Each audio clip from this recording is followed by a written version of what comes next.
Assalamualaikum warahmatullahi wabarakatuh.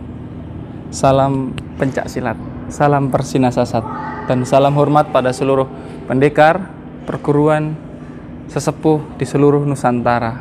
Balik lagi dengan saya, Emil Jagat.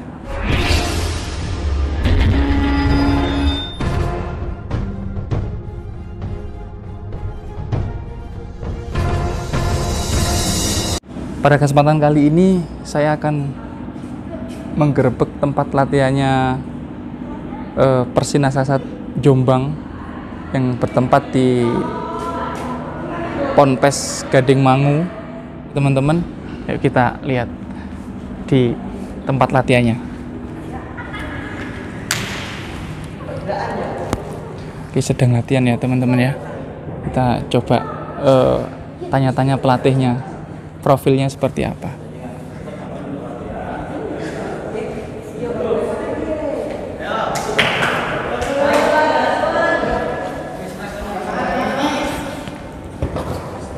Assalamualaikum Mas Hamid. Waalaikumsalam. Wah, ini Mas Leo ini. Alhamdulillah. Gimana Mas? Sehat kabarnya? Alhamdulillah sehat. Ini pengen nanya-nanya tentang Persinasasat Jombang Mas. Oh, monggo. Gimana ya kabarnya? Bapak sehat? Oke. Ini anaknya Pak Sami, tapi saya juga dilatih sama Pak Sami. Iya. Kita ambil duduk Mas ya berarti ya? Silakan. Oke. Ambil duduk. Oke teman-teman, kali ini saya sudah bersama pelatih Persinasasat Jombang yang sekarang bertempat latihannya di Ponpes Gading Mangu dengan Mas Hamid. Abdul Hamid. Mas Abdul. Ya, Mas Abdul Hamid. Nah, ini selaku pelatih di Padepokan Persinasasat Jombang bertempat di Gading ya Mas ya? Iya. Ya. Mas Hamid, ini kan ya kita butuh pengen wawasan Mas Hamid, terus motivasi Mas Hamid tentang Persinasasat seperti itu. Mas Hamid, tapi pengen tahu juga dulu profilnya Mas Hamid itu mengenal pencak silat Persinasasat itu umur berapa dan latihan di mana sih dulu Mas? Bisa diceritakan? Mas Leo tentunya sudah tahu saya di sini dulu. Pondoknya juga di sini Mas Leo ini ya. Di Gama 2 sini dulu, pas SMP nggak salah ya Mas? Oke. Untuk SMP di sini. Dulu saya mengenal Persinasasat semenjak tahun 2000. Jadi ketika itu setelah lepas SMA, SMK saat itu di Jombang saya sekolahnya. Nah, kebetulan di sini, tempatnya di sini nih, di aula ini, itu saat itu namanya Pengnas Asat. Pengnas Asat. Jadi Pengnas Persinasasat itu mengadakan latihan di sini. Diklat yang pertama di sini. Diklat pertama Persinasasat ya. Persinasasat itu tahun 2000. Kebetulan pelatihnya diantaranya bapaknya Mas Leo ini ya, itu Pak Samijo. Diklat pertama itu tahun 2000 ya Mas? Tahun 2000. Nah, kebetulan di sini itu ada 4 gelombang diklat Persinasasat di wilayah timur. Jadi saat itu namanya Pengnas Persinasasat melakukan latihan di sini diklat Persinasasat sebanyak 4 gelombang di sini. 4 gelombang. Yang gelombang pertama dan gelombang kedua memang di sini. Terus yang gelombang 3 dan 4 itu dibagi 2. Ada yang di wilayah timur, yaitu di Padepokan Persinasasat di Gading Mangu ini. Yang 2 lagi, yang satunya lagi di Jakarta, di Mihajur Rosidin. Itu gelombang 3 dan 4. Kebetulan saat itu waktunya bersamaan, ya. Tapi tempatnya yang berbeda. Adapun saya saat itu di gelombang yang kedua. Kebetulan saya diklat yang gelombang kedua itu dari kiriman beberapa provinsi di seluruh Indonesia mengirimkan utusannya untuk berlatih diklat Persinasasat di sini. Tahun 2000. Kalau diklat pertama itu ini tahun berapa sih Mas? Diklat pertama itu tahun 2000, sekitar bulan Agustus, September. Kemudian yang diklat yang kedua itu nggak salah Oktober November. Itu kiriman dari seluruh Indonesia, Persinas Asat seluruh Indonesia di tempat. Kebetulan setelah latihan di sini selama 2 bulan, kemudian saat itu ada pengangkatan asisten pelatih karena dibagi 2 ke tempatnya untuk pelatihan yang gelombang 3 dan 4. Kemudian ini ada asisten pelatih. Kebetulan yang dari gelombang 1, diklat gelombang 1 dan gelombang 2 itu diambil ada 8 atlet, 8 pelatih, dan kalau pelatih daerah diambil, diseleksi, ditambahi ilmunya dan ditambahi tingkatan sabuknya. Nah, saat itu di sini hanya tingkatan sabuknya itu hanya tingkatan biru strip coklat. Oh, gitu. Kemudian kita dinaikkan yang 8 orang itu dinaikkan menjadi tingkatnya coklat bintang 1 kayak gitu. Seperti itu. Nah, jadi sehingga kita melatih dibagi menjadi 2 di Padepokan Timur yang bertempat di Gading, dan yang satunya lagi di Mi Haji Rosyidin, Jakarta Timur. Tahun 2000-an ya. Oke Mas Hamid, di sini saya pertanyaan yang seputar ke atlet. Jadi kan banyak juga pelatih kan, ya ada sebagian pelatih yang belum mengetahui potensi atlet. Kalau versi Mas Hamid itu melihat potensi atlet ini berbakat dan ya mungkin harus dipoles lagi, atau mungkin kan ada kan atlet kan polesannya cuma sedikit tapi jadi, atau mungkin dipoles harus matang-matang baru jadilah. Mas Hamid itu kalau melihat potensi atlet seperti apa sih? Oke. Untuk silat ini ya, silat ini kadang-kadang ada yang bakat alami.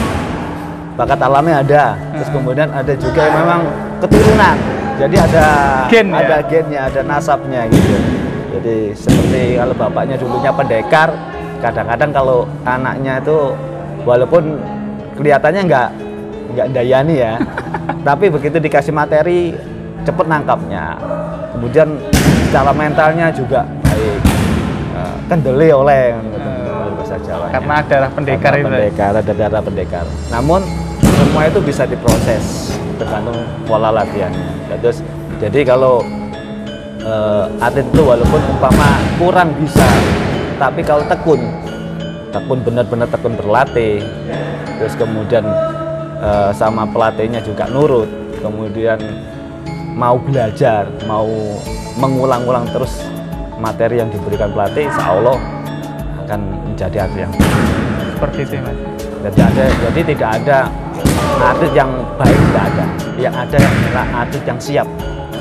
Yang siap. Jadi ya gimana siapnya? Ya harus berlatih. Jadi pola latihannya harus benar-benar baik. Oke Mas, bicara tentang keatletan tadi ya, kan tapi kan bakat alam. Namanya juga manusia kan berbeda-beda.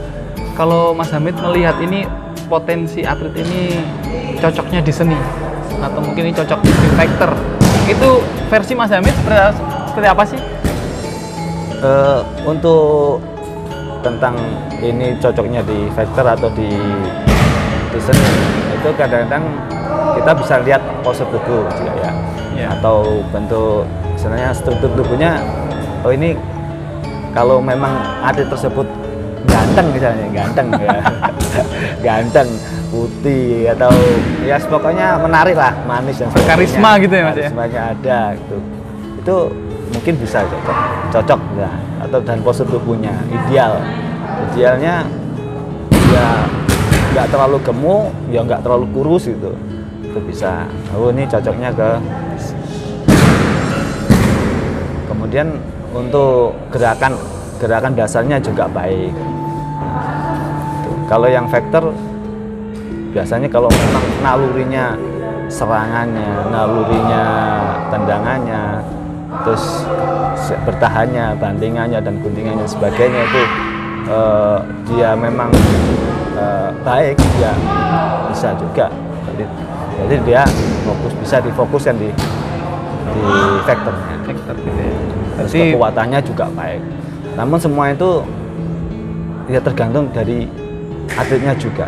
Tapi kalau di sini alhamdulillah ada beberapa anak itu yang dia memang yang dipelajari bukan hanya salah satu, memang mampu semuanya. Mampu semua. Ya bisa, tanding juga bisa, desainnya juga bisa, di tunggal bisa, di ganda juga bisa, di beregu juga ada. Itu seperti Mas Kevin gitu, yang menjadi atlet yang beberapa kali mewakili Kabupaten Jombang untuk tingkat provinsi O2SN. Ikut beberapa kategori ya. Iya. Tanding juga bisa, ikut kejuaraan Persinasasat kemarin di Kediri, ya ikut turun tanding di kelas E. Nah, gitu. jadi tergantung bakat. Maksudnya kalau memang tekun bisa semua bisa dilakukan. Berarti Multifungsi juga bisa. multifungsi. Jadi silat itu kan ya itu saja kan, ya mukul, ya nendang, ya banting. Kalau jurus ya yang penting hafalkan jurus, kemudian jurusnya hafal, fisiknya baik ya bisa.